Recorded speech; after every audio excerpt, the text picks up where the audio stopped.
Bonjour à toutes et à tous. Cette année, la société de production et de distribution Gaumont fête ses 130 ans. Pour célébrer comme il se doit cet anniversaire, tout au long de l'été, le Cinéma Rex vous propose de découvrir ou de redécouvrir un genre de film culte de la firme à la Marguerite, les comédies. Alors, dans quelques minutes, nous vous proposons de voir ou de revoir Le Grand Blond avec une chaussure noire, un film réalisé par Yves Robert en 1972. Réalisateur déjà aguerri à l'époque, Yves Robert avait commencé sa carrière en tant qu'acteur à la fin des années 40 avant de se tourner vers la réalisation au milieu des années 50. En 1962, ce sont plus de 10 millions de personnes qui ont vu son film La Guerre des boutons au cinéma.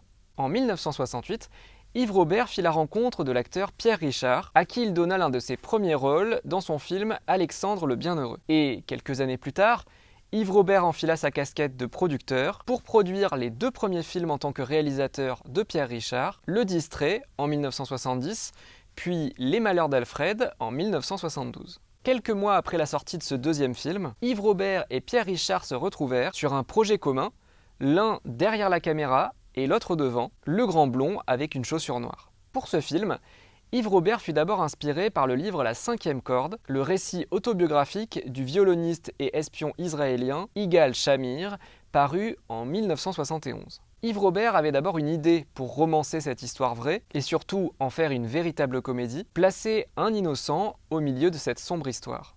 Pour mettre en forme un véritable scénario, le producteur Alain Poiré suggéra à Yves Robert de faire appel à un jeune scénariste, Francis Weber, qui avait déjà officié sur deux films, dont Il était une fois un flic de Georges Lautner, sorti en 1971. La commande qui fut faite à Francis Weber pour Le Grand Blond avec une chaussure noire, c'était donc d'écrire une comédie d'espionnage. Une hybridation qui peut se comprendre, puisqu'à l'époque, James Bond était très à la mode. À partir de ces consignes assez simples, le scénariste y apporta ce qui fait le fil rouge du film que vous allez voir, une compétition entre deux agents d'un même service secret, le patron et son adjoint, interprétés par Jean Rochefort et Bernard Blier.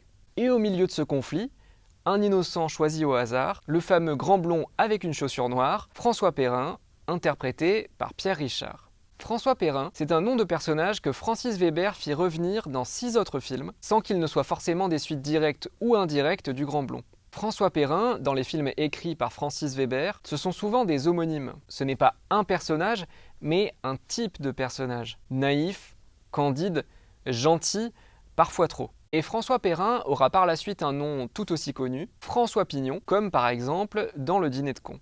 Aujourd'hui, le rôle de François Perrin dans Le Grand Blond avec une chaussure noire semble indissociable de son interprète Pierre Richard. Mais sachez que ce fut loin d'être une évidence. Yves Robert pensa d'abord à Claude Rich, avant que Francis Weber ne lui rappelle le nom de Pierre Richard. Le réalisateur dut insister auprès de la Gaumont, qui avait peur que l'acteur ne soit identifié comme trop urbain pour que le film marche en province. Et Yves Robert eut raison d'insister, puisqu'au final, le film fit 3,5 millions d'entrées. Assez pour envisager une suite 2 ans plus tard, le bien nommé Le Retour du Grand Blond, avec la même équipe que pour le premier volet.